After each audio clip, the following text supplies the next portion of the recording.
In this video, we're going to take a look at this robot vacuum from Yeedi, and we're going to see if it can help you automate the boring stuff.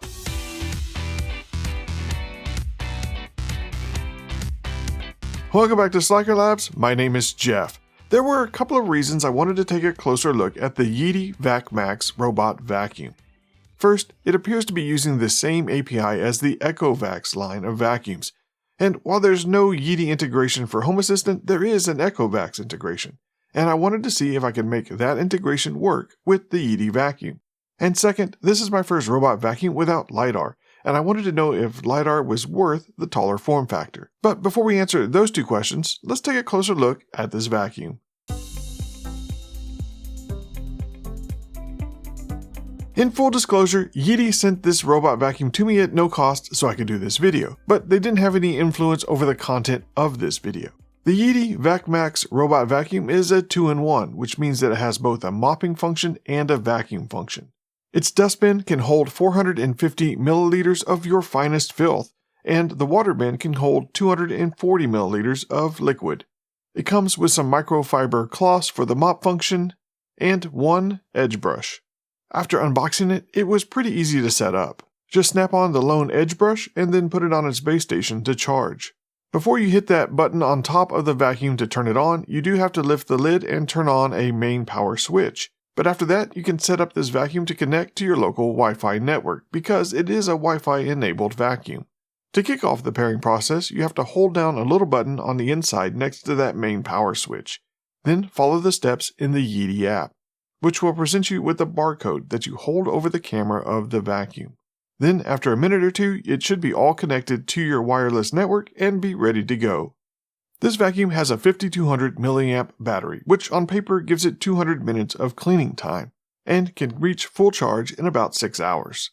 So you could easily run this vacuum 3 times a day with a 6-hour break in between each run. Runtime is going to be based on what power mode you run this vacuum on, and it does have 3 of them to choose from. It defaults to standard, which equates to about 600 pascals of sucking power. Using Apple-esque nomenclature, max mode is middle of the road for the power options, and equates to about 1500 pascals. And for those of you needing more power, it does have a max plus mode, which doubles the pascals from that max mode to 3000. Which is on the higher end of the suck spectrum for robot vacuums. And it does have a boost mode that kicks in when this robot vacuum detects carpet, which is nice if you live in a house that has different types of floors. For those of you looking for a local-only vacuum, this one isn't going to be it. While it is Wi-Fi enabled and it connects to your local Wi-Fi network, there doesn't appear to be any way to control this vacuum over your local network. So if you want to use any kind of smart home integration with this vacuum, you're going to be interacting with the Yeedi cloud.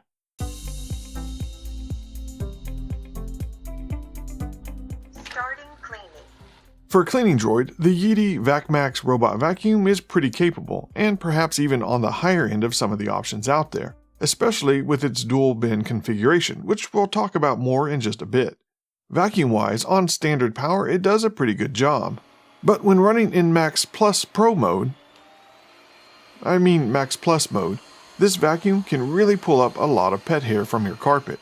The mopping function is just a standard microfiber cloth coupled with a water bin to get that cloth wet, which will wipe down your floors but probably isn't going to get you out of having to mop the kitchen.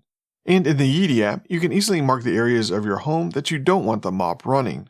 Without the LiDAR turret on top, this vacuum is just under 3 inches or 77 millimeters tall, which means that it can probably get under most of your furniture. In my experience, the vacuums with the LiDAR turret on top can easily get themselves into a situation in which they get stuck, because once they get under the furniture, they're not always a good judge of clearance. But without that extra piece on this vacuum, this one didn't get stuck under any of my furniture. And speaking of the lack of LiDAR, this vacuum uses SLAM, or the Simultaneous Localization and Mapping technology that leverages cameras and other sensors on the vacuum instead of freaking laser beams attached to its head to map the rooms of your house. And while that technology is capable of mapping your house, it's not as efficient as LiDAR. And that's probably the source of my biggest complaints with this vacuum.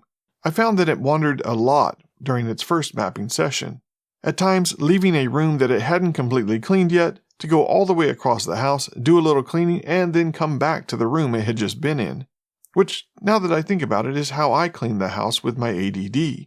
But anyway, my first floor layout is pretty open, so that could be partly to blame as well. The open floor plan also meant that this vacuum divided up my first floor into only 2 areas. And while you can add virtual walls and mark no-go zones for the mop and vacuum inside the Yeedi app, I couldn't find a way to break up an area into smaller rooms. So in my case, no way to break up this larger area into the kitchen, living room, and entryway. Which ultimately doesn't matter for us because we tend to allow our cleaning droids to operate autonomously with as little direct interaction from us as possible. This Yeedi robot vacuum does keep track of where it's cleaned, so it can pick up where it left off if it has to go back and charge for a bit, which means that breaking up your home into separate rooms probably doesn't matter as much. But this vacuum does have some really nice features that I think make up for some of its mapping inefficiencies. I really like that the dustbin is accessible from the top, making it easy to empty the dustbin after it's ran without disturbing the vacuum sleeping on its charger. And if you would rather not empty it after every run, this robot vacuum is already ready for a self-emptying base station, which you can purchase separately. Yeedi didn't send that base station to me so I could test it, but on paper it looked pretty good, and would make this vacuum even more hands-off. I also like that the water bin and the dustbin are separate and that you can install them both at the same time, which means that if you want to run this vacuum in its 2-in-1 configuration, you don't lose any dustbin capacity. The dustbin holds 450 milliliters of filth whether you put water in this vacuum or not.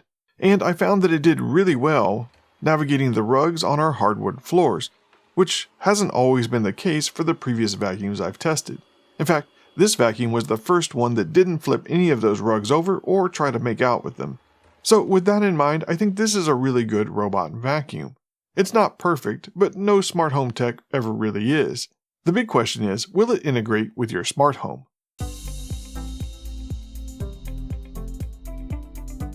The Yeedi app gives you the ability to schedule when this robot vacuum cleans, and for most of us, that may be all the smarts we need out of our robot vacuum. For cleaning droids, I tend to treat them as independent contractors in my home, which is part of the reason I don't mind not having a direct integration with Home Assistant. But if you have Amazon or Google smart speakers in your home, the Yeedi skill on both those platforms gives you the ability to control this robot vacuum with your voice. Although, based on the reviews I saw for the Amazon skill, using the word Yeedi in the command causes some confusion with the voice assistants. So if you want to use your voice with this robot vacuum, I suggest creating a routine on those platforms and providing your own phrase, which will cause less confusion with the voice assistant. Like I said in the intro, I was curious to see if I could use the Echo Vac's integration with this vacuum. And from what I saw when I set up the Yeedi skill on my Amazon Echo, I thought it was going to be possible. They're both using the same API to handle authentication. But no matter what country and continent combination I used with the Echo Vac's integration, I couldn't get it to recognize my Yeedi credentials. And furthermore, when I dug into the Echo Vac's integration to see if I could make it work somehow, I discovered that the upstream code that handles the Echo Vac's integration is no longer maintained. So I'm not sure how long the Echo Vac's integration is going to be around. But in any case, since it's connected to the Amazon Echo, that's all we need in this house to get it working with Home Assistant. Using the handy Amazon Media Player integration from the Home Assistant Community Store, we can set up any automation in Home Assistant to issue a command to start this vacuum. All we need to do is drop in a service call that looks like this. What we're doing here is technically issuing a voice command to an Amazon Echo, but we're using Home Assistant instead of our voice. This is one of the really useful patterns we get with the Amazon Media Player integration, because it works in lots of situations and allows us to integrate technology that doesn't always have a direct integration with Home Assistant. But it does mean that Home Assistant has no awareness about the state of this vacuum. But for me, the big thing is getting it started on its cleaning run. And for that, we can just call the Media Player Play Media service. Set our entity ID to any of our echoes. Which one you use doesn't really matter. Content type ID is the command we want to give the echo minus the trigger word. And content type is custom. And like I said, we could drop this service call in any automation or script and use the Yeedi Vac Max Robot Vacuum to help automate the boring stuff. List price on this vacuum is $299 US, but as of recording, there's a $60 off coupon and you can add the coupon code VACUUMYTB to get another $12 off making it just $227. You can also grab the self-emptying base station for $199, making this a really good hands-off robot vacuum. If you decide to grab one of these robot vacuums from Yeedi, there's an affiliate link in the description of this video, which helps support SlackerLabs at no additional cost to you. And that's it for this video.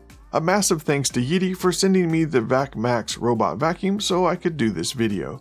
If you want to help SlackerLabs and the mission to help you automate the boring stuff, you can find a link to the official SlackerLabs t-shirt store, as well as affiliate links and a link to buy me a coffee if you so choose in the description of this video. Or just let me know that you found value in this video by hitting that like button. And consider subscribing to my channel if you haven't already for more smart home content like this. As always, thanks for taking time out of your home automation projects to watch mine. Until next time, go automate the boring stuff.